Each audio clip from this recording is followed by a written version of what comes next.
Do. Yeah. Do. And then there's this like in the background. Yeah, it's don't ask. Yeah. What's the thing? Yes, meow, no meowing. The funny thing is Ferris Bueller's Day Off was that movie that Mr. Turner calling out to you circa 2010. Like he played, that was his movie. Anytime like, yeah, that we didn't have anything to do or like we're just trying to waste a day or whatever. And it was every day. No, geometry is important for everyday life. But so it's funny how many times I've seen it, unless I went to a lesson that day. Sorry, Mr. Turner. Is that better? You can keep talking just because we're. No, I saw the Atlas of Middle Earth. Oh my goodness! Yeah. Oh my God, what are we talking about today? I think we might be talking about maps today. Oh, not just Middle Earth? Oh my God, this is sexy. We could do a whole episode on that. Oh God, please no. Mythopoeic Society? Ooh. It's official. They actually got it from Oh my God. Middle Earth. Yeah, it's all Oh my God. accurate stuff. I want like sex music like playing in the background while I'm looking at this. Womp womp. The coming of men. Yeah, I'm sure there was. That's what she said. At least once or twice in Middle Earth. Like she's looking at this map and getting wet right now. So it's raining outside, oceans, right? Oh yeah. Yeah. Circles of the world. That's exactly why. This is just the episode where we watch Kate watch maps. Yeah, we're just gonna focus on her the whole time and just be like, oh, Valador. Valinor. I don't know. Might as well be like some like Middle Eastern countries that I don't know the places of. Yeah, like Turkey, capital of. Look at those volcanoes. I hate myself right now. No, that's built into you. Self-hatred. Yeah. No, built into us is the desire to charge anyone going through our straits. Yeah. I don't know. I was gonna make a bad joke. I don't know.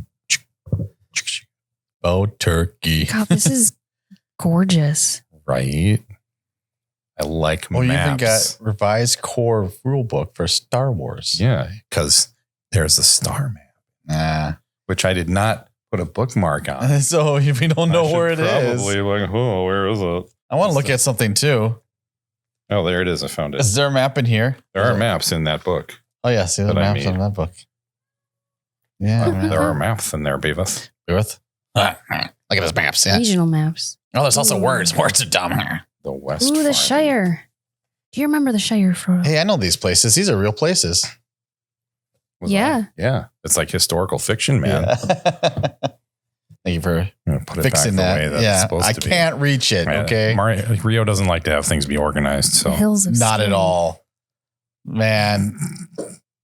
What were we doing the other day, Kate? We're like, oh, it's the glass bottle that we've been contemplating about picking up in our neighborhood.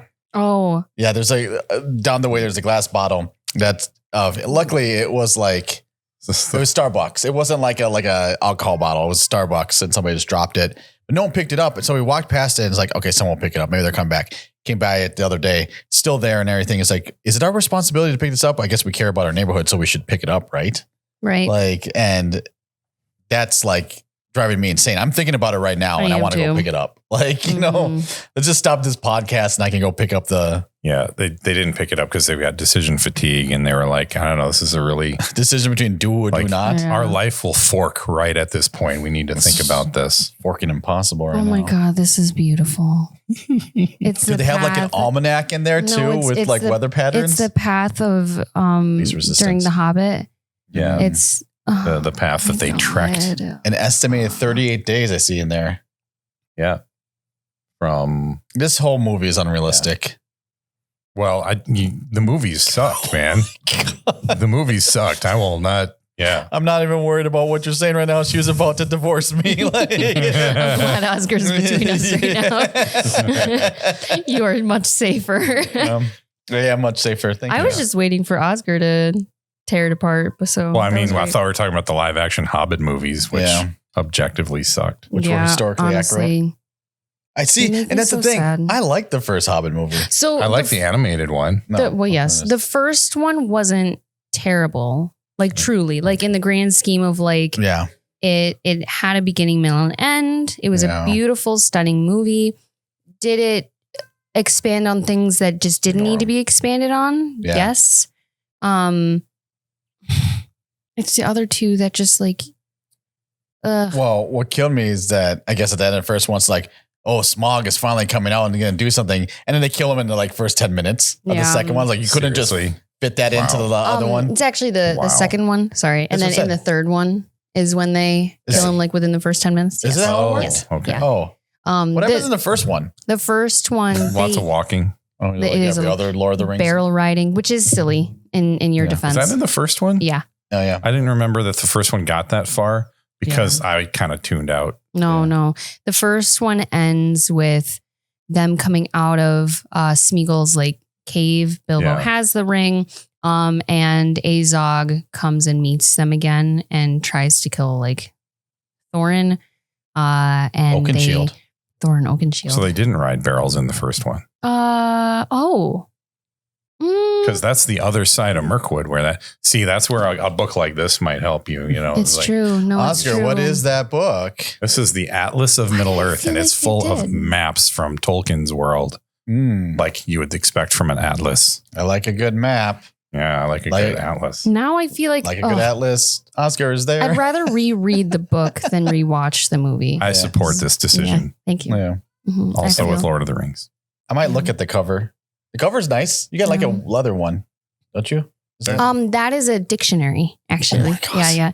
I should have brought my illustrated copies of The Hobbit and Lord of the Rings. I would love to see those. Yeah. I should have brought those. It's okay. I'll bring them the next time that we film. Ooh. Sure. Next week. No, that's next month. Oh. Yeah, next month. We do these. Next week. Yeah. Oh, okay. Yeah. Well, I mean, technically, whatever. Yeah. Whatever. We're using story time. Story time. Everybody sit down. Travel by map. Get your blanket. At the speed of story. Yeah. Maps and stuff. I I love maps. I've done panels on maps. I've run panels on maps. I'm like, have you done maps on panels? I've brought maps out on panels on maps. Maps and panels on maps. Girls who write boys who write boys. That's another episode. Panels and maps and maps and maps and. And we also have many examples too of maps that we will be able to share. Yeah. And we have one funny looking one that is sort of different from the rest. Oh, is that what that is? Yeah, it's a map. Look at this bad boy. Ready? Ooh. We'll have to do a zoom in too. You don't, because you don't know what this is from, I'm guessing. It looks like it's from Doctor Who, but I like that because it's it looks like a Gallifreyan or whatever. Yeah. Mm-hmm. I have a friend who could read those if they were on there. Dang. I am going to give out a biggest shout out ever to Jeff, and I'm sorry I don't know your last name. From Mirage. Mirage makes yeah. We'll correct it. A cool guy. If you ever go to a con here in the Midwest and specifically in Minnesota, he makes 3D printed stuff, and he's got like this whole table full of Pokemon stuff, and they're great and they're cool. And I usually buy a few just because they're cute and they're just like little standees. But I saw an Instagram post of this guy who was just zooming in on one of these, and I'm like, oh my God, it's a map. And I just like sent it to him. I was like, hey, you think you can make this and everything? And he told me like, yeah, I found it. And he sent me the plans. He's like, yeah, I'll make it for you. I'll bring it to you tomorrow because we're at a con with him at the same time. And he brought it in. I was like, okay, how much do I owe you for it? Because like, I'll pay for whatever you think of $10. I would pay $10-$20 for this, honestly. And he's like, no, it's free. It's like, you gave me, like, we gave him a little like Sprout hair clip that we sell at conventions. And he's like, no, it's just free. You know, it's just like, oh, okay. And it was like $2 worth of material, which is cool. And it's the coolest thing. It's from like $2.98 or something, like that. Specifically. So this map means $2. Sorry. Sure. Sorry, go ahead. Glad you mansplained currency to me. It's the map of Treasure Planet, which Jim Hawkins gets from Billy Bones. Yes. Billy Bones. And it's kind of funny where like he's looking at it the first time and his little doctor friend, Dr. Dilbert Dogbert, he's like, oh, it could take years to figure it out. And he's just like pushing buttons and everything. And he opens it and it shows the map to a treasure planet. Jim opens Jim does it. Yeah. Jim opens a map to a treasure planet. And it's just such a important thing. And maps in story are that like instigating like events sometimes. They are just like, the things that point the way, the X on the treasure map, you know, they're very big. And like this is they're very big. Well, they are important. Yeah. They can be big. This one's huge. Significant. Yeah. When it opens and shows everything. I think you're right though, that it's almost like maps are integral because they actually give like the idea of where the story's going before you realize that from the plot or from anybody explaining it. They show the objectives, the starting points. Sometimes they reveal things at different points if you're going with Tolkien maps and moon letters and all that crap. Moon letters? Yeah, that are only revealed during certain phases of the moon at certain times of year or whatever. You'd have to read the books, but I would, but it's not going to happen. I think it's in the just the Hobbit. Just the Hobbit. It's half the length of one of the books. I can barely read books that wonderful authors have gifted me or given to me or that we own.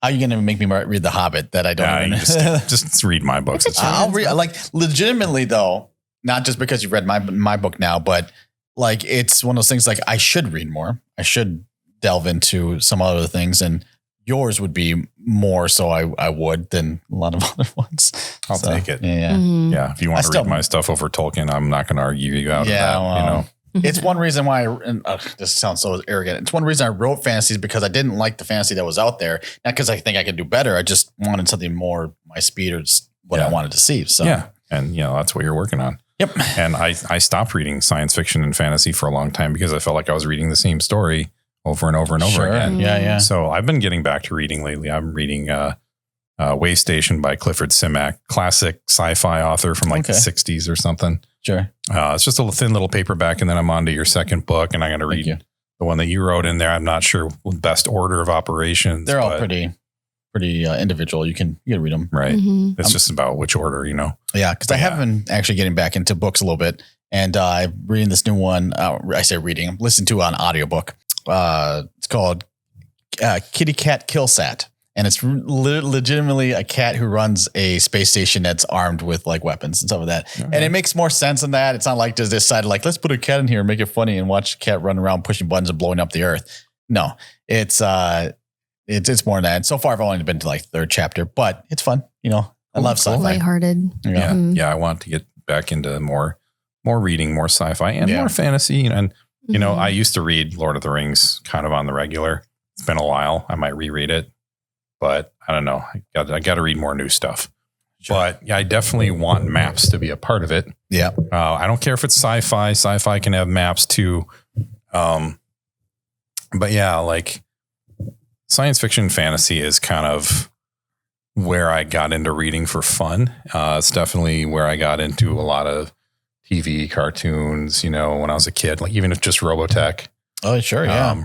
You know, like that early stuff from when I was 8, Hobbit movie from when I was like 4, all that kind of stuff. But all of it, there was maps. Yeah. Even as a 4-year-old watching the animated Hobbit movie, there were maps featured. Maps were important to the story. I mean, we use maps in our daily lives. Who here doesn't use, you know, Google Maps or Waze or whatever.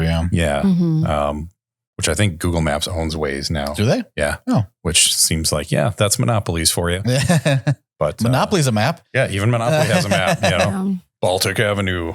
Everyone wants Baltic Avenue. Yeah. I guess all board games kind of are.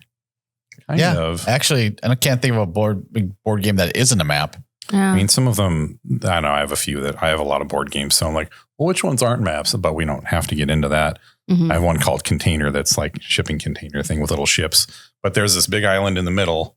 And then like you have your own little thing. And there's no map between. It's just like you go here, then one move to the sea, and then you go there. Yeah. I mean, so that like the most rudimentary of maps, I suppose. Sure. Because that comes with the questions like, does a map have to have like areas, or can it almost be like a storehouse for things, or like a guide almost? Because we have a game like the Wood Everdell. Yeah. Yeah. Because it's kind of a map because it's got areas. A visual summary. Sure. Yeah. Visual summary. Yeah. Mm-hmm. Yeah. But no, like I was on a panel once, I don't know, 2015 or so. And I was like, oh, maps and stories. And I thought, well, who are we going to get for this? Are there people who are against maps and stories? And every once in a while you get someone who doesn't like that they're there, but guess what they can do? They can just turn the page. Sure. And it's what was their argument? I think they're like, oh, I don't like, it's the same argument I think for any kind of visuals where they're like, I just want to imagine it all. I don't like to be told. Yeah. But it's like sometimes there's an objective, like I write historical fiction. Sorry, the places are in specific places. Right. And for the people who want maps, they can look at them. The people who don't want maps can turn the page. Right. And it's not like it's ruined their immersion, though. It's not even like a character sketch where even if you turn the page, you've seen it. Now it's in your head. Right. Maps don't work that way. You got to actually look at them and, kind of find stuff on them. And if you don't want to do that, just turn the page. So it's a panel full of map enthusiasts, but like, I think people aren't used to thinking of all the functions of maps in stories. Sure. And whether it's true stories or fiction, doesn't even really matter. Like I was mentioning Dave Barry, who's, he's a humorist, and he wrote this book. It's like a sort of history of the United States. And it's got a little map outline of Grenada on there. And in parentheses at the bottom, it says actual size, maps for humor. Sure. But like, what are you guys' relation with maps and stories? Like you guys both grew up on a lot of fiction. Once, for another map. Oh yeah. That'll happen. Yeah. Well, you're not lesser for it. I'm a lesser map. Well, it was like, sorry, I just got to go metric. Yeah. We should all be metric, to be honest. For me, maps, I really couldn't tell you. I've just always loved maps. I jokingly think that I was a cartographer in like a past life, because when it came to like I was in road trips a lot as a kid. And my dad always just like, there was always a map in the car, right? Yeah. Before, pre Google Maps, pre MapQuest. And I just loved looking at them and looking at how that they were structured and how all the roads fit onto it and how it was a tangible form, like that summary right in front of you of, a trip down the coast, down the East Coast. And like, you could see that. And for me, it gave my mind a place to just imagine everything that was happening along that map. And I would create like my own narratives, like from just a simple map and an atlas that was in a book that's older than I was.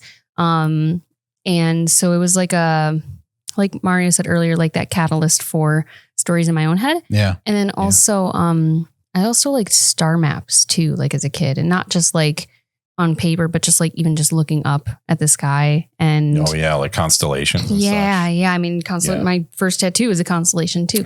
I went into a store yesterday after work. It's a store I've driven by 100 times and I never went in there. And I finally was like, I'm going to walk back there. It's like 2 blocks from my house. Nice. And they had decks of cards with like learn the constellations. That's cool. So yeah, like I get it. I grew up once I got into astrophysics, which happened in, I want to say 10th grade. I actually asked my mom for a couple of textbooks that I could read for fun.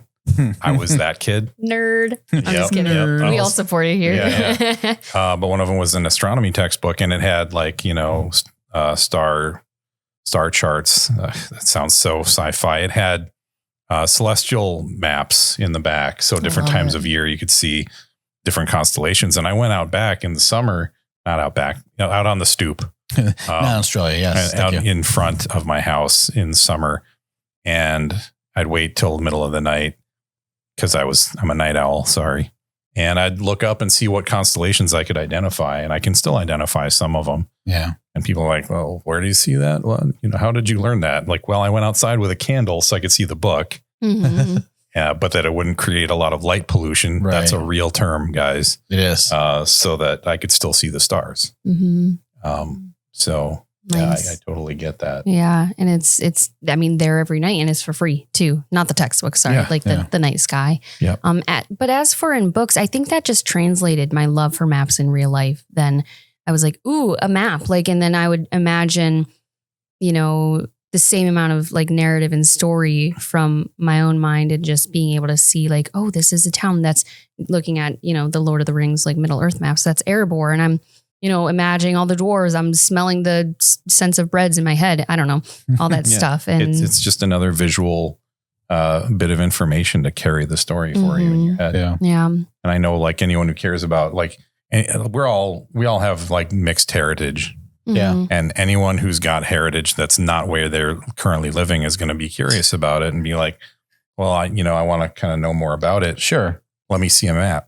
Yes. Yeah. You know, like let me find Turkey on a map. Let me see what it looks like. Let me see. It does not look like a turkey. It does not. It's very deceiving. Unless it's like, it depends. You can shape turkey kind of a lot of ways. You could turkey meat. You can make it into. That's true. What about you, Mario, though? Like, how did you ever have a love for maps at a young age? Did it come as you got older? So not to like piggyback of yours too, is this like, you know, me and my brother used to do a lot of road trips too. And I would be the navigator just like you would.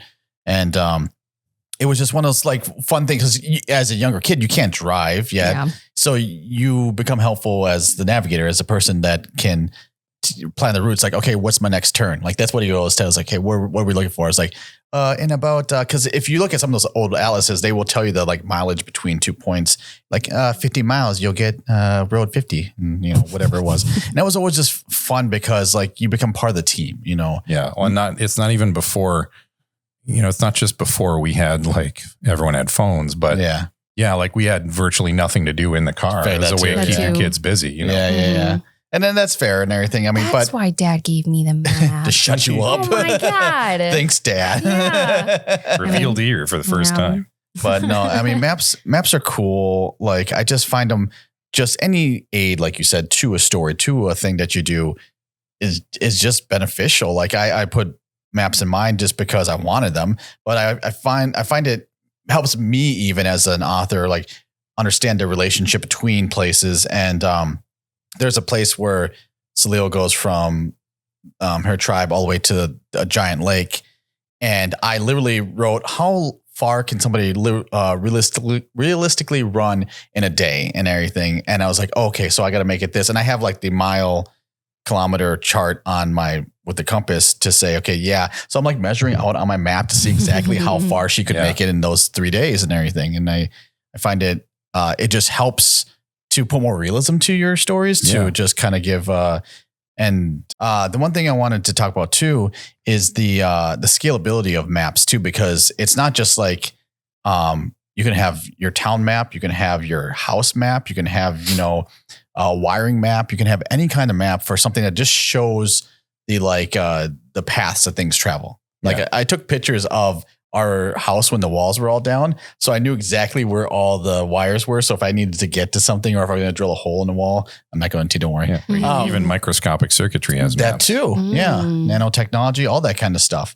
And it's like, so you can go from the small to the grand, to like star maps, right? You know, and it's always, or even the map of the soul, you know, and there's things like that we try to map out everything because as human beings, it's that relationship to things, you know, how we understand where things go and, you know, why they function the way they do. Yeah. Even like a family tree is a kind of a map. Hell yeah. Yeah. You know, genealogies function that way, you know? Yeah.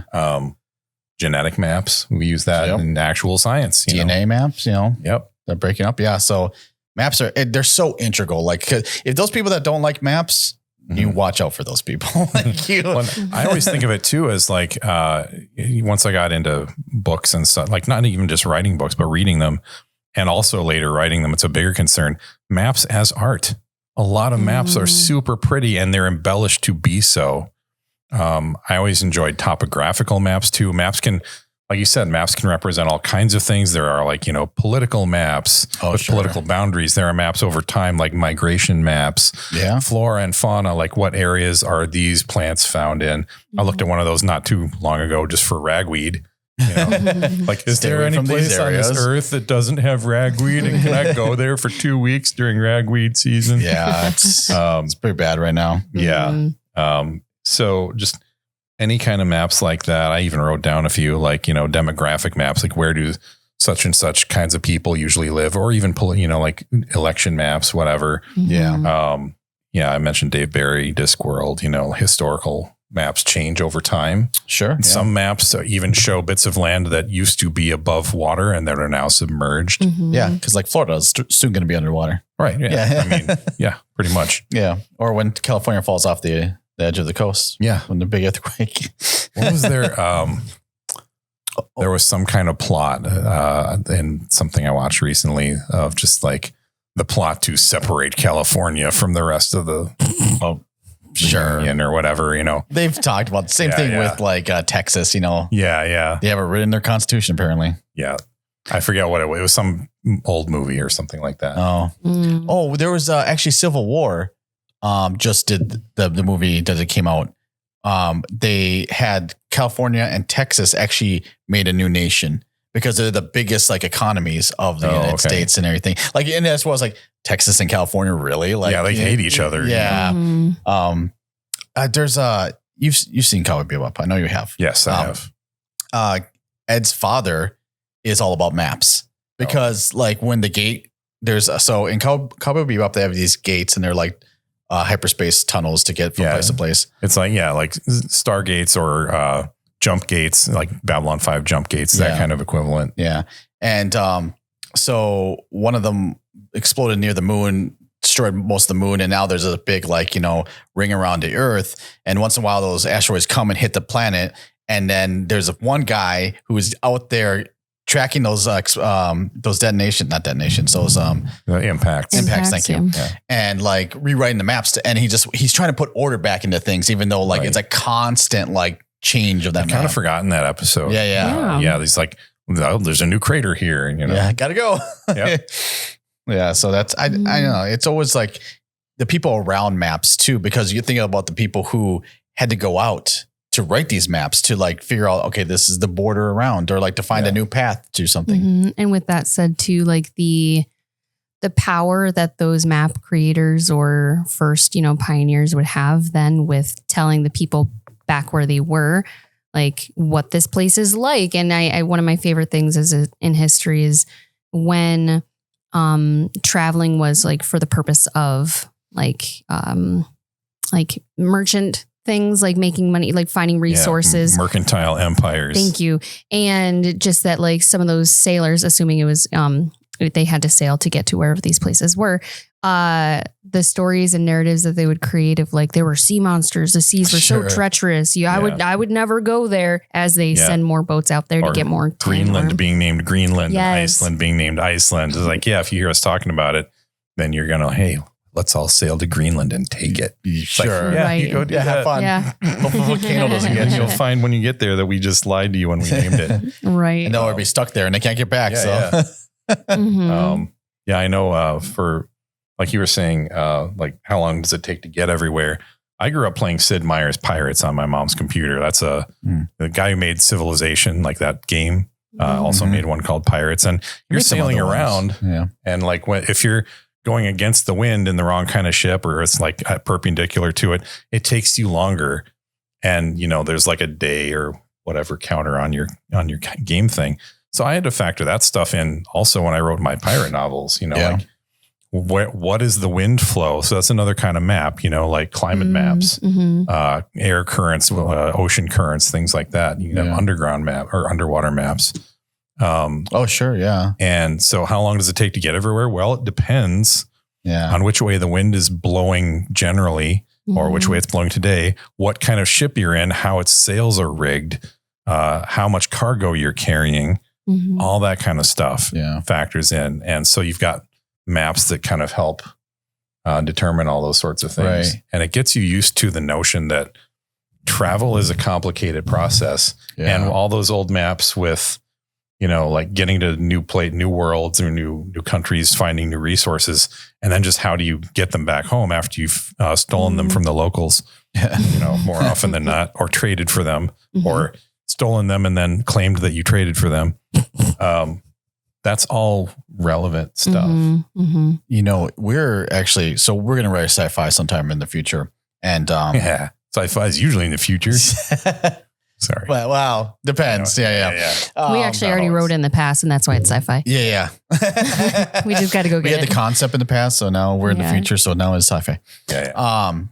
but we talk about like that idea of having navigators specifically to get from point A to point B, and that like there's some things you can't map because stuff is always changing, right? You know, and it's those pathfinders that I find so like that are intuitive with like, you know, going across certain like jungle types or kind of terrain that they just know how to get through it regardless of never being there because they're just familiar with those kind of terrains. They've internalized the skills necessary for the environment to where they can employ them in real time. Mm-hmm. Yeah. Kind of like the Guild of Navigators in Dune, where they're also using the drugs, to sort of boost that intuition, as one might say, the precognitive ability to know where stuff will be and how to navigate around it. Right. Yeah. I like that. Makes me more interested in Dune. Yeah. If they spent more time on that particular part of it, but like a lot of people have borrowed that sort of like, I grew up playing an RPG called Shadow World, and it's kind of the main inspiration for me to be a writer at all. But they definitely had their own guild of navigators because they've got these like, magical essence flow storms all over, and you've got to navigate those and be able to deal with those when you encounter them. But it definitely borrowed from Dune. Oh, sure. Inspired by. Yeah, for sure. Mm-hmm. Yeah, as a lot of 20th century and current sci-fi and fantasy is, Yeah, especially with our like future project. Like it's just a fascinating, it's almost like a magic in and of itself, right? Yeah. That ability to be a navigator, and that like the commodity of it, I guess, that it's precious and not everybody can do it. It's almost like did I say it's like the magic of being? I can't remember if I said that out loud. Specifically in our sci-fi story, it's specific people who can see these paths, so they need them as navigators because otherwise you run into danger. Well, and also specific people are also good at being cartographers or good at reading maps. Like I always enjoyed topographical maps, but it's a real skill to be able to look at a topographical map and visualize it in a way that materially helps you as you, in real time. Like, I have one topographical map in my first book here. I'll maybe Rio will zoom in on it, but like this is a public domain map, like right here. I don't know. We'll see if it shows up. Yeah. But it's a map of like the part of the Venezuela coast called the area around Caracas and La Guaira. The La Guaira is the port, is separated by like, 7 to 10 miles of roads from Caracas. And it's got all these mountains and such on it.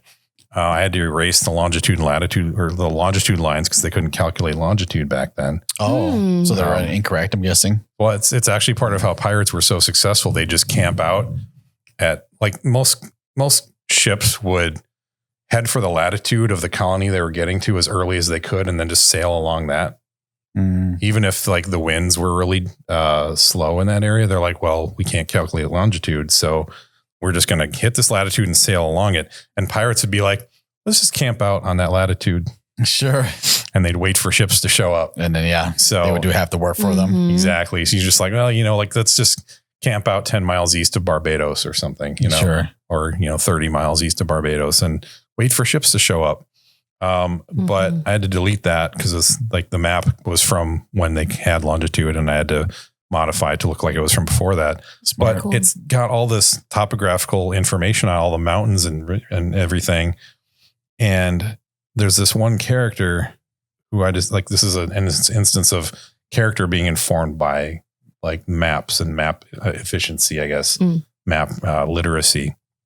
And I never say this in the narrative, so that's news to anyone who's read my books or is reading my books.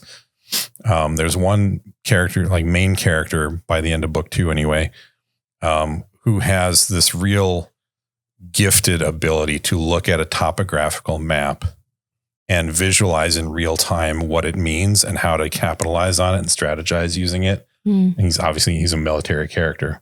Like that sort of thing. It's its own skill. And you need those people in, like in real life, even you need those people in the military. You need them in certain professions, trades, people who deal with avalanches and such. That's really helpful and things like that. like those characters, not just people who can navigate, but people who can read a map or make a map, right? Are like they're worth their weight in gold a lot of the time, depending on what era you're talking about. Because the map is worthless if no one can read it. Right. It's true. It's I always bring up the movie Contact, where they do a pretty good job of that. Yeah. And where they were getting information and they were getting these images, and they could find like ciphers where like 2 pages would match up or 3 pages would match up, but they couldn't get 4 pages to match up. They would always be off and everything. You got to think like a vegan. And what the guy said, and it was a 3D map. So they would have to like rotate it. So those 2, and then these 2 would match up and everything. And it's just kind of cool. You know, instead of like, you know, that would form a cube or something. And that's where it lined up. Yeah. And that was really cool. Yeah. And then they would take 2 halves of the cube, put them together, and it made like, I forgot how they figured the rest out, but it was cool, right? You know, right. And they were mostly, I think they were schematics. So a different kind of map. Schematics. Yep. There were schematics for how to build this vehicle that would let a person, you know, travel to a distant, through wormhole to a distant location. Or at least, you know, I won't spoil the movie, but like there was more to it than that. Yeah. Great movie. I highly recommend. Which is seen it. Yes. That's true. That's true. I remember seeing that originally in the theaters. I don't know if I ever said this on podcast, but I saw it originally in the theaters with my brother. And it was like 3 months after my father had passed away, and I was like 15 years old. Oh, wow. Yeah. And what a time to see that movie. Yeah. Like that ending sequence. We were just both in tears, like crying in the theater, and like, you know, try not to do that. No one wants to ugly cry in the theater, but it's the best place to ugly cry though. I won't lie. But it's such a good movie for that reason alone. I mean, I love it. And maybe I just have a special place in my heart for it, but it's a good movie. It really is. No, it's a fantastic movie. It's based on the book by Carl Sagan. I almost went to the university where he was teaching. Really? And then I didn't. Oh. I didn't get accepted. Good story. I was like, all right. Yeah, but he actually passed away only a few years later from cancer. But he was still on faculty when I was applying. That's cool. So I was That's cool. That would be cool to be taught by Carl Sagan. He probably would have never showed up to class or taught anything. Don't take this wrong way. I'm glad you didn't make it, because we probably would never met. Well, I went to a different college, so. Where did Carl Sagan teach? Northwestern University, I believe. Or was it? No, it was Cornell, I think. I applied to both. I got rejected by both. So. In upstate New York? Yeah. Ithaca. Oh my God. Oh, dang. Yeah. That's like 2 hours where I'm from. Yep. I probably wouldn't have been born. If I had never sent them my ACT results, which I didn't need, I probably would have got in, but whatever. Hey. Oh, shit. They wanted your Thanks, ACT Cornell. results? No, it's just I took the ACT. They wanted an Midwesterner, SAT. yeah. You check that thing of how it's sent to them, you know, before you even taken the test. Who do you want it sent to? They didn't need ACT, and it was for slow. It was for fast readers that year, and I'm not a fast reader, so I'd get to the end of every just a section. fast writer. What was that? Just a fast writer. None of my fans would agree that I'm a fast writer. So, sure. you know, but yeah, like, so what kinds of things? I mean, cause we're talking about books and movies and such. But you know, we talked about games a little bit too. Like, Sure. Like where do you encounter maps the most, or like where do you, like, what maps do you get the most inspiration from? Or like, I don't know, like, sure. You know, one of the things that I miss a lot with video games is that when they used to have like the instruction manuals and then usually like an extra little thing with it. Like, they used to have like maps. They used to have all those things. Even better, when they used to do copyright protection, maybe you remember this, they sometimes would do like decoder like sheets or something where like you had to put in a password in order to like, get the game to start, because they didn't want people pirating their software, and you needed that extra step of like security. But it's like, I loved seeing those things. And especially because like we didn't have the internet back then. We had to have some kind of, because if they didn't give you a map, you were going to write your own map. You were going to draw like. I remember mapping the Zelda levels. Yes. Yeah. We had all that stuff. I don't think we don't have anymore, but. Because it costs too much. They didn't want that bites into profits and everything. So everything is digital. Everything, like you can get all these manuals like for some of the new games, but it's always online or it's some kind of like guide that is on their website or something like that. There's no more of that physicality, though it is coming back, because a lot of people miss that retro feeling, and people are now even like digital games that people used to be like, or that were indie, get so much notoriety that the companies will approach them and they'll make physical copies with all this extra stuff. Also, it's dumb not to, because they're so cheap to make. Yeah, but still, even that, like they don't want to cut anything into that. Yeah, they don't want to store anything. Yeah, that too. Is really what it is. You know, we don't want to store product and ship it and whatever. But I don't know, like for the people who want it, it's a huge moneymaker, and we all love it. Like I know Nintendo Power back in the day used to have a complete map of the whole second quest for the original Zelda. Oh, no way. Yeah, the first Nintendo Power magazine had that. We had that. That's cool. And we'd consult it, and then there were still things you had to note on your own map for like the levels and stuff. Right. And it was part of the fun. It was interactive. Interactive mapping is it's just another way to engage with a story. Like the Fog of War, like on StarCraft or anything like that. You're like, what's over here? Or if you play Civilization, you know, like what is this? You send out your little ships to explore, and you discover islands with like, you know, little symbols that say, oh, these are better for fishing, and these are better for farming, and these have a gold mine in them, and you just got to mine the stuff out of the soil. It's just another way to interact with the game. Absolutely. Yeah. In books, I really do enjoy them because it's, especially like when it's not like a historical fiction book. I mean, I do love them, especially in historical fiction books, because it just adds more, I think, depth to the world building for me. But when it's like the map of Middle Earth, I won't lie, is one that I like looking at a lot. I like that this actually goes into depth about, you know, the different ages and how it looks at different points in Valinor too. But because then it just solidifies more of what I'm imagining. And it makes what I'm imagining more like concrete and tangible in a way. Cause I create such a visual like world in my head of what I'm reading. And sometimes the map will actually be that thing that connects all of it together. Kind of like actually in Contact, when you guys were talking about like the pieces of the map, I was like, oh, that's what I do in my head. Like when I'm reading a story, and it's so, what's that? Map of Middle Earth. Do you think that, without the maps, you wouldn't be as engaged or like deep into it? Okay. I do think that it really helps make it more immersive. Sure. For me, at least. It's really big. Can you make it? Can you make it bigger, Oscar? Yeah, I'm good at making things. Yeah, I bet you are. All right, I'll only unfold part of it, but keep talking. But no, that's a good question, because like, would I be as immersed? No, because I feel like, because I'm the kind of person that like I said, I imagine so much, and that without that map, I'm like not as immersed. Sure. I'm not as connected. Sorry, that's what I was trying to say. Do you reference it? Oh, let me. Yes, all the time. I'm constantly like, when I read, that is beautiful. Oh, we can lay it flat on the table now, so you can stare at it lovingly as you talk. Beautiful. Actually, 2 stories then.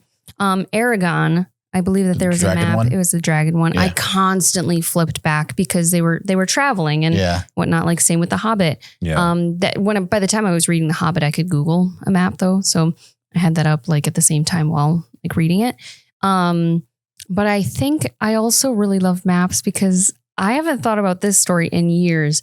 But me and my brother were 2 years apart. We would go to my grandparents' house like during the summers, after school, whatever.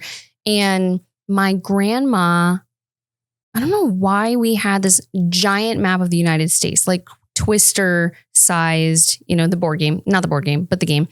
Twister sized like map of the United States. And we played this game.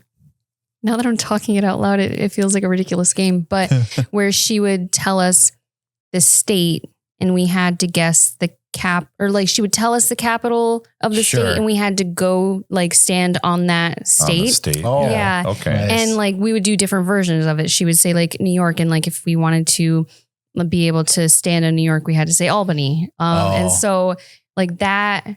Yeah, it's an educational game. Yeah. And it was interactive, and I'm like our silent like competitiveness too. Like me and my brother, we weren't. Was there elbows just like like we weren't competitive, but we did want to learn and seek information and left foot Albuquerque.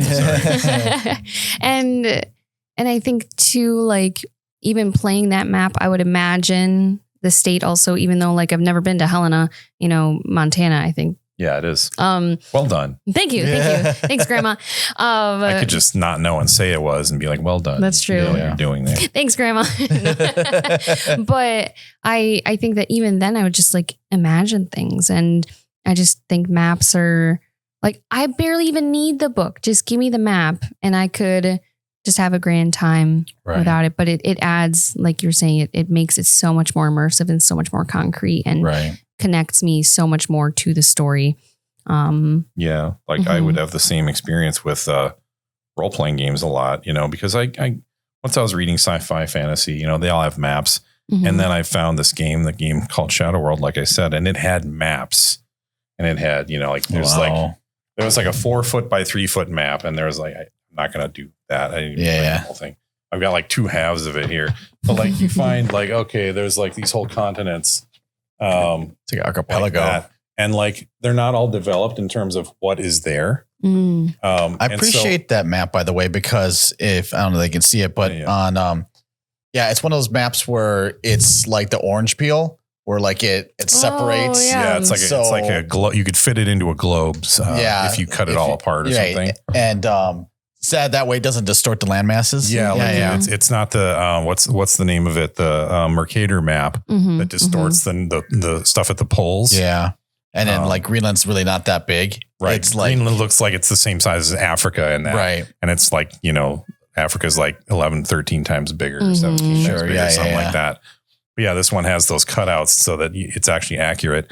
But I'd look at that. I'm like, okay, the group is going here and that whole continent has like 2 paragraphs. Oh, sure. In the source material, I get to make up the rest. Yes. Yeah. So I'm looking at the geography and thinking, okay, well, I'm seeing this little strait and there's an island really close to it. You think the people on that island try to control the strait navally? Sure. Yeah. Okay, let's build something around that.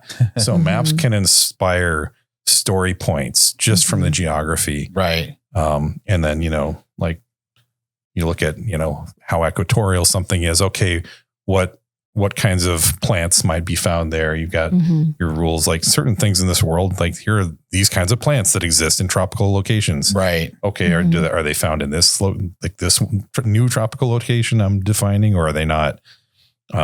What things might that inspire for the story? I did that with a Middle Earth map. I had a whole quest based on, this is like way before, it was probably, 1400 years before The Hobbit. This whole quest that ends up, we're finding like a lesser ring, like not one of the 9 or the 7 or the 3 or the 1, but just one of the what's described as essays in the craft before it was full blown. Like, okay, well, those still existed. Those still had properties. Right. And like you get to find one. Like that's, if you did all the things that led you there, you actually found some cool stuff and it became relevant to the campaign I was running.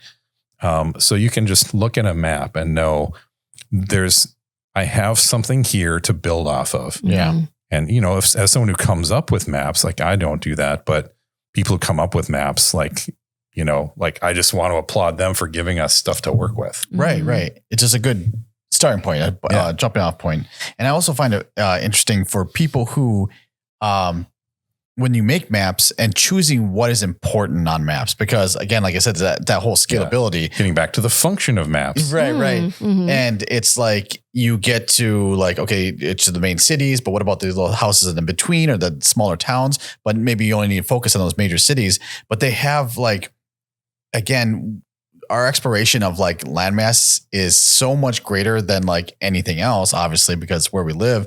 But like we've explored more space than we have even our own seas. Yeah. Like that's how but again, we've chosen what is most important. These are the maps that we wanted to make. And also like certain limitations we found easier to overcome than others. Yeah. Like getting into outer space so that we can like see things without the distortions the atmosphere imposes versus going down into the sea and dealing with the massive amount of pressure on any craft we can build. Yeah. That can actually still communicate with people on the surface. Yeah. Like which obstacle's harder? Okay, go with that one. Which one gets more funding? Unless you're James Cameron. Then we'll go to the sea. But it's fascinating. Like when we do, it's almost like every step we take further into any of these like places draws a new map. Like, because like you say, when we get past the distortions or the atmosphere, we can see better.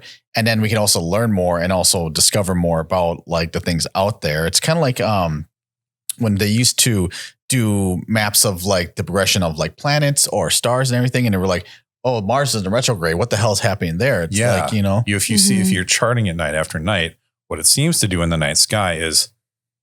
Yeah. It's this kind of weird, crazy 8 kind of thing. Yeah. Yeah. It's like doing weird little, I'm just creating halos over there. And people didn't know why that was because they didn't know the Earth was moving. Right. And that Mars was moving. And they're like, what's going on here? Right. We're not the center of the world, Earth, the universe. They assumed Mars was moving, but not the Earth was. Right. And the sun wasn't looked at as like the center of it.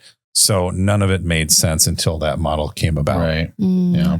But it's because of those mapping and going farther, like even knowing like what kind of sun something is by understanding how light works through different spectrums of light, like how different gases produce different spectrums of life and like light. The larger stars burn out faster, burn whiter. Yeah. The blue giants versus the red dwarfs. Yep.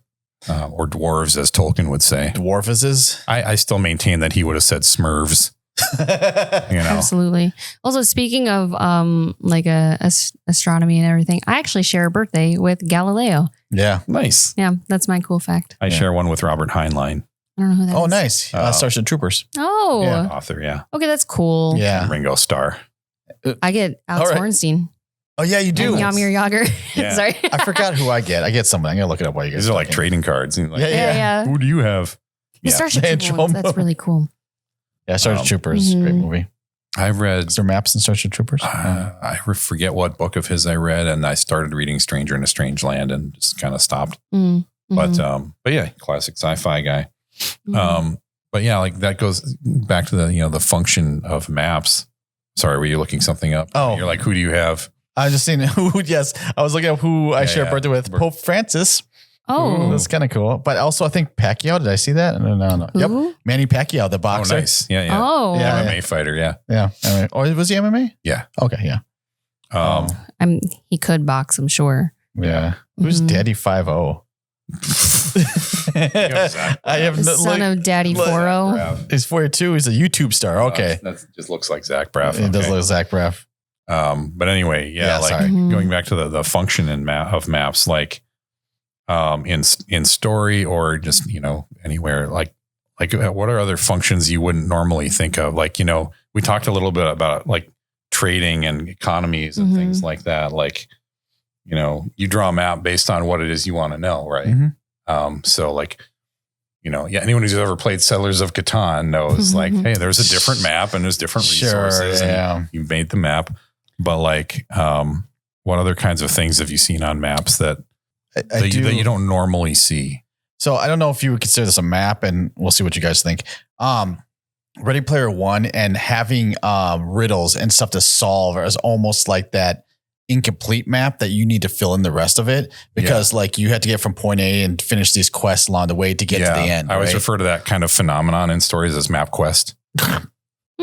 Yes. Basically, yeah. I mean, hell, even what is it? Episode 7 of Star Wars, where it's like, we have to find we have to unlock the map. We have to bring this piece of the map to R2D2 and he's going to unlock this part, which I thought was a little cheesy, but it's still it's done better in other things. Fetch quest. Almost. Yeah, really. I hate fetch quest. Yeah, we all do. Like they're fillers. That's all they are. Yeah. It's like that whole movie. But yeah, like riddles. Riddles are a little bit, especially if they're in favor of them finding the final truth or whatever they are. Right. And I think that's a sort of map, like a map quest, like you said. Yeah. I also think that there's another way to use them as a like cautionary tale type thing where like, again, going back to that map of like, this ocean is filled with sea monsters. This cavern is the cavern of deplorable creatures. I don't know. And not adorable creatures. Not adorable.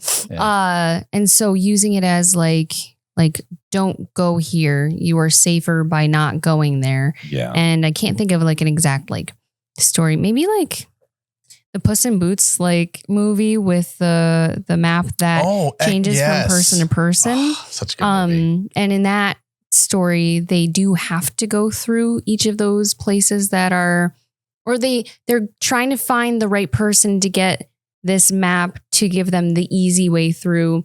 What just happens at each one of them, since they're so like flawed and they have so many problems and everything and traumas, when they touch the map, it always be like, it's the path of sorrow, or you have to go the path of many knives or whatever, you know, but they give it to the little dog, the perrito. And it's like, path through the tulips, and like, you know, cause he's such a vibrant, happy character. So sorry, I didn't mean it's to perspective. And I think maps do actually like show a bit more to us about like, I don't know, maybe like, what's the word, metaphorically than like we think.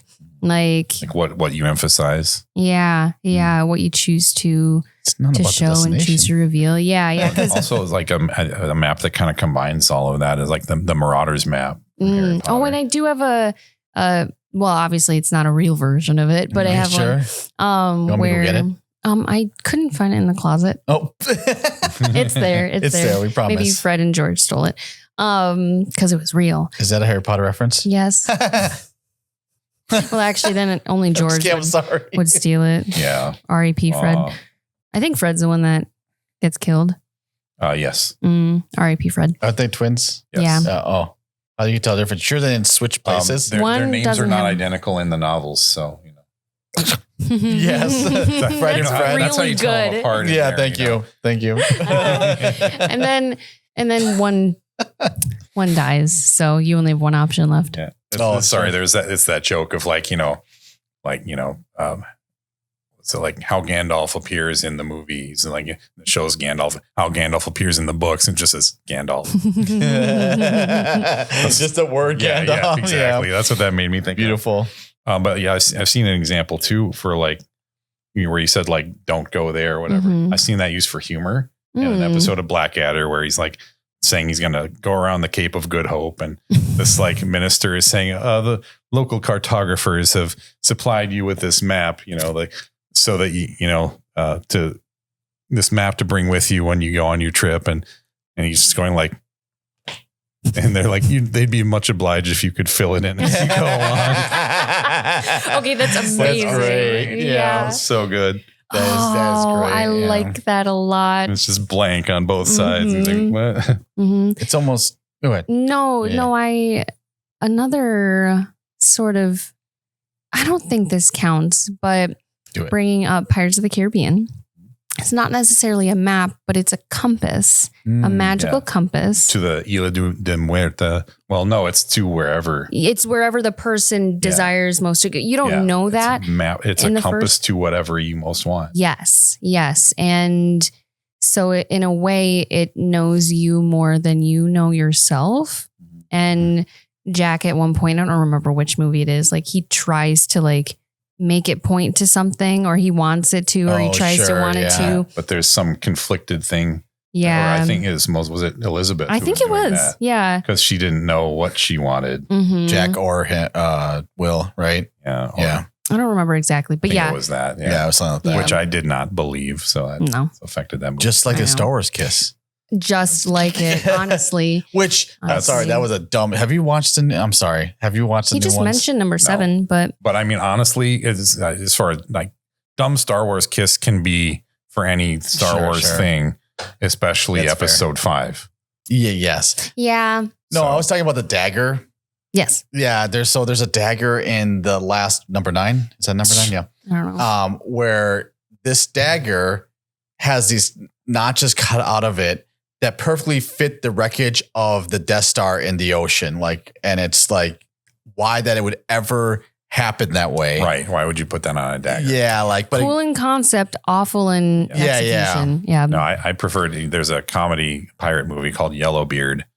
And it's like Graham Chapman from Monty Python is like his Yellowbeard. It's got Graham Chapman, Michael Palin, John Cleese, Cheech Chong, Madeline Kahn, like all these comedies. So Yellowbeard. I have it on DVD. Okay, I might have to borrow that. We should watch it together. Yeah, for sure. Yeah. But like, there's a treasure map involved. He tattoos it on his newborn baby's head. Oh. And so like, and eventually like later he gets out of prison or something and he wants to find the treasure. So he takes out his sword and cuts the dude's hair. And of course his hair just flies right off. And he's like looking at the map, Oh, sure. God. Yeah, that's hilarious. That's great. We watched that a few times when we were kids. Yeah. No, it's totally not appropriate, but we're Gen Xers and we watched whatever. Like, our parents were not there to care. There's also the use of, oh my God. What is the third Indiana Jones movie? Oh, Last Crusade. Last Crusade. Thank you. And the use of map in that film, Indy at the beginning is like X never marks a spot. That doesn't happen in archaeology. Yeah, it's like he's addressing the trope. Yes, yes. And then they actually they are following a map. X does mark the spot. Which is almost like subverting the trope by embodying the trope. Yes, sure. Yeah. It's like they're going to just do it because they're not going to like have to figure this out later. It's right there. Right. And that's sometimes like, don't fight the path that you have to go down kind of thing. And so it's just another version, but I don't think it I guess it is another form of a map. Yeah. Really. I mean, also I was crazy enough to almost double major in astrophysics and geophysics. Oh. And so I did spend like the two textbooks that I mentioned earlier, that like I asked my mom to buy me for fun were astronomy and earth science. Sure. That is so cool. And see, we're all nerds. Yeah. That's cool. It's like, it is for a nerd. Yeah. Don't judge us. There are lots of maps that are subterranean maps even, and also underwater maps, different things. If you're looking at plate tectonics, different kind of map. Yeah. I've looked at seismic maps of the Caribbean and seen like, oh, there's a hot spot under that island, under that. Like, cause a lot of them are volcanic islands.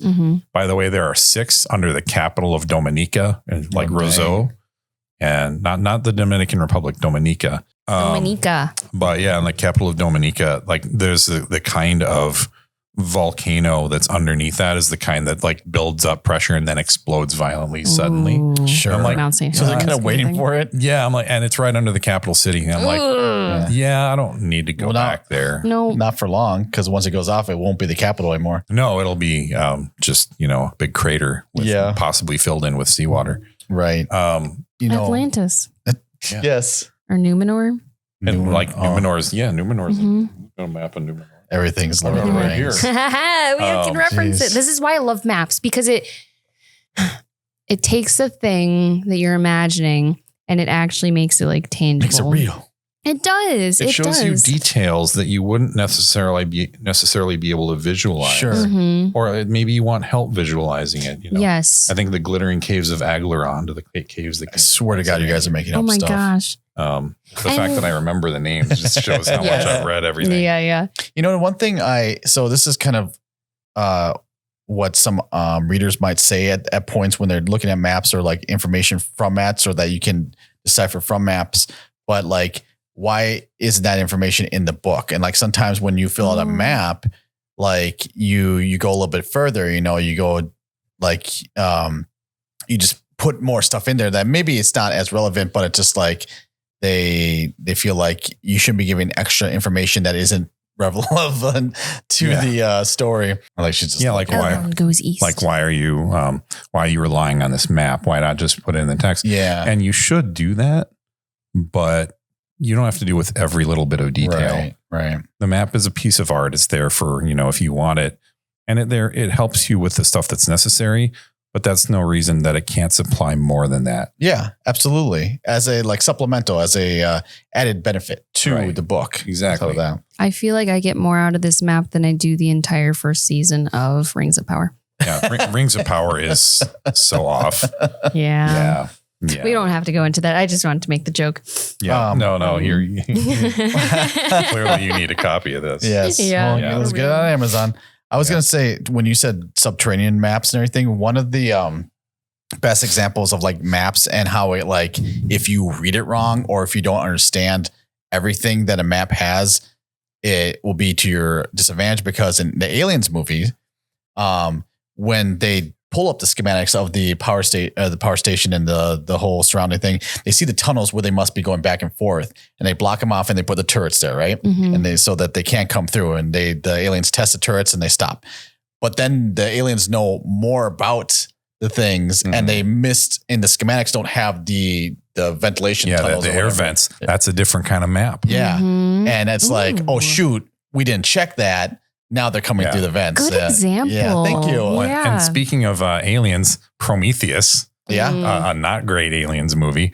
It was all right. Like, one thing that really bothered me about that towards the beginning. So there's the guy who's in charge of the maps. He's got the orbs that do all the mapping, and he's the map expert. Yeah. He's the guy that gets lost. Right. I'm like, are you kidding me? Like, this is so contrived. If they would have said like his maps got corrupted or something, or like he lost power to his thing, sure. But it was more like he got lost. Yeah. Like, really? He's the one who understands maps, and he's got all the mapping tools, and he got lost. Really? The place wasn't even that big, for God's sakes. Like, come on. Like, just have someone else be in charge of the maps. It's so unfortunate when, like, I hate saying so simple, but so huge. Yeah. Destroys the suspended belief for an entire movie. And it's like right at the beginning. Yeah.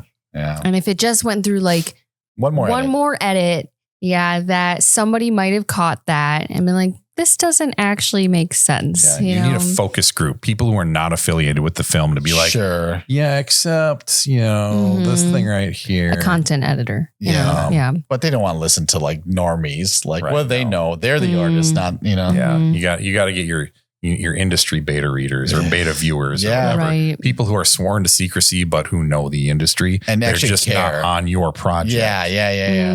Get some beta testers. They could have used that on Lost. Yeah, they could. Because, like I've said before, Lost needs a map because I don't buy their bullshit.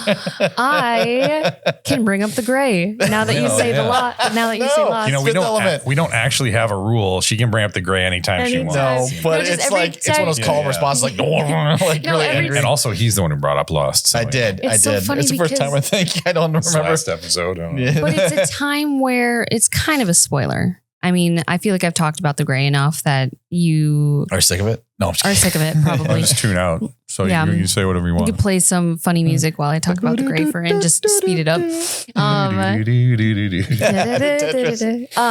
But no, the entire point of the movie. So like the plane crashes that Otway is on. He's trying to get the crew to safety from the elements because they're in an icy tundra.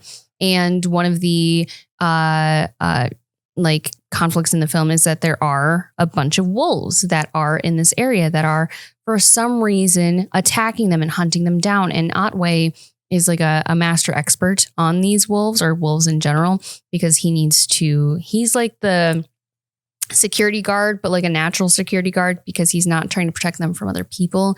He's like, he hunts the wolves that will attack these, like, do they work on like oil? I think they're in an oil factory. Yeah. Oil rig or like it's not a rig, like a refinery or something. Thank you, like refinery. Or transit station or whatever. But as they're moving and going into the woods to try to get to safety, they realize that they're actually heading right into the den of the wolves. And so that's why at the end, like, he's fighting like the alpha wolf because he's right in the effing den, which is a line from the movie.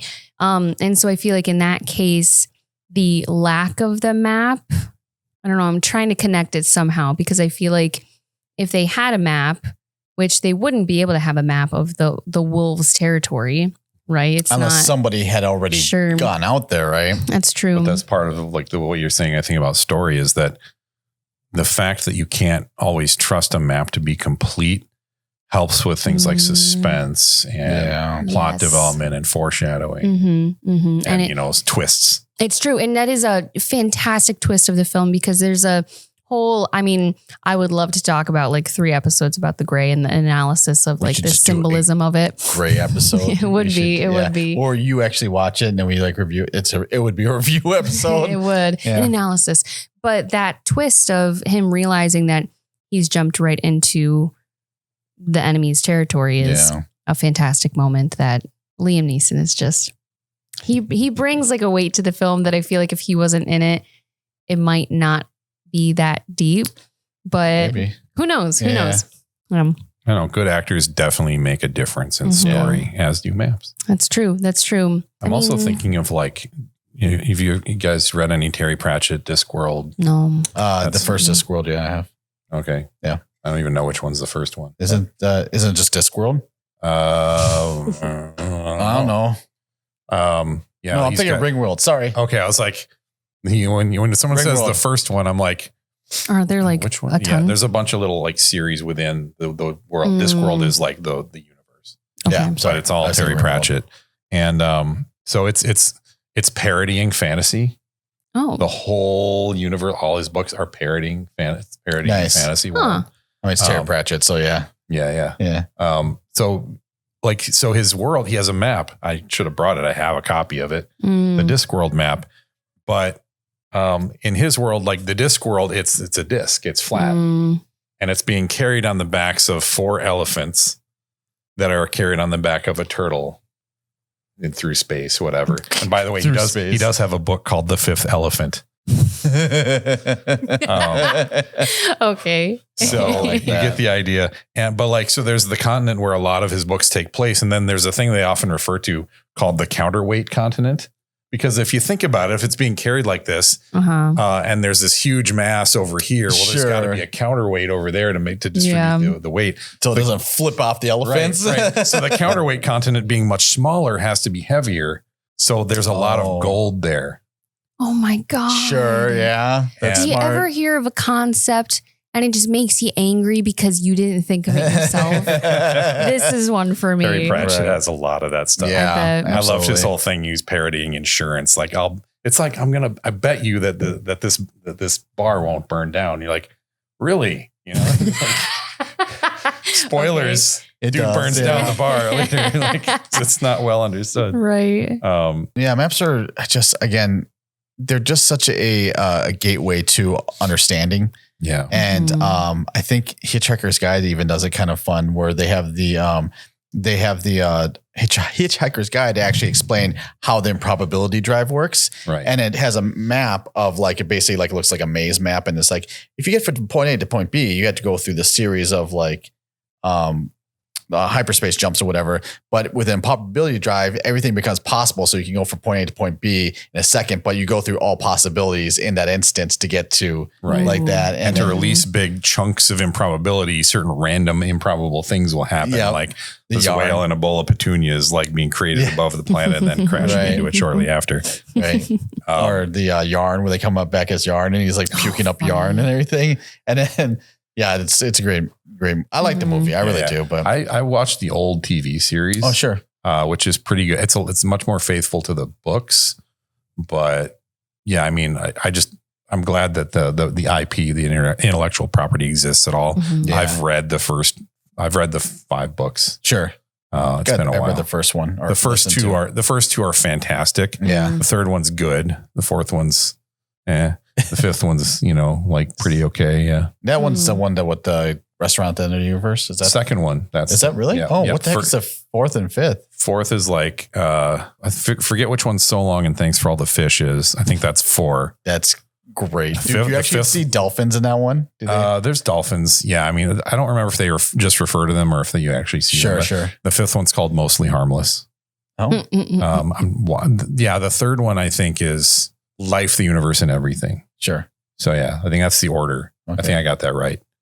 But I said it out of order, but I think I got the numbers of the books right. Sure. I got a one real quick one because we got to wrap up soon. Road maps, as in like even corporately, this is our roadmap to those are maps of a sort, it's like in Q1, we're going to achieve, secret synergy with our corporate office and whatever dumb crap that it's funny because I do see, being a person that loves maps and it does bring a level of communication that's digestible and understandable. Yeah. It's like a metaphor for communicating a thing. Yeah. And makes the strategy something more attainable because the path is laid out for them and they're not just going towards a target willy-nilly. Yeah. It's having a plan, right? Mm-hmm. Yeah. Mm-hmm. And that's just, we do that too. Even like doing outlines. Outlines are a map. Oh, yeah. Yeah. So it's just like knowing where you're going to, those steps that you're going to take to get there. Yeah. And so it's again, it's not a bad thing. I joke about it, but corporate. But it's just having a plan and a direction. That I feel like ultimately that's what maps are. Yeah. I know in stories, like I've also seen in Babylon 5, I saw one used as a prop. Sure. Because it's sort of like, it's, those little, four corners, like paper things people play with as kids. Like, There was one that kind of almost looked like that, but it was like a fold out, but it was like, it wasn't like just flat. So that was like, it's a kind of prop, like different cultures use maps differently or whatever, visualize things differently. Right.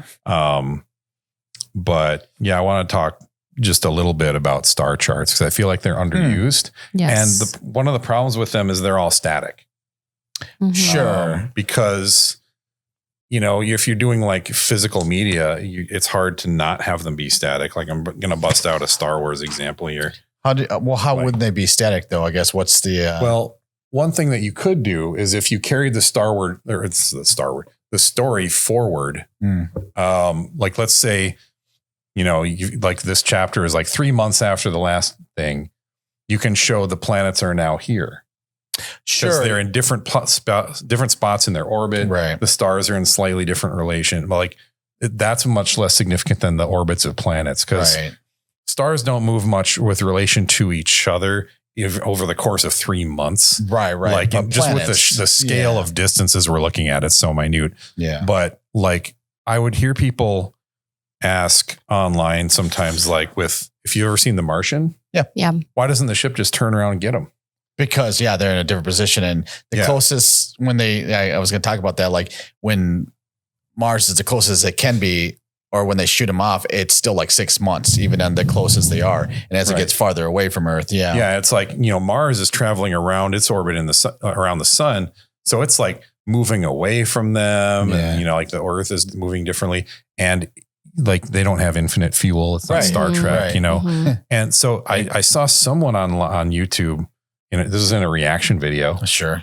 Someone had a friend who was a spacey person and they'd made a model. Oh, nice. Of like, here's what's going on with the dynamics at that time. And I'm like, this is great. If we can incorporate this into stories, even if it's just like, even if it's all still shots, but the orientations change throughout the just to even acknowledge it. Right. Yeah.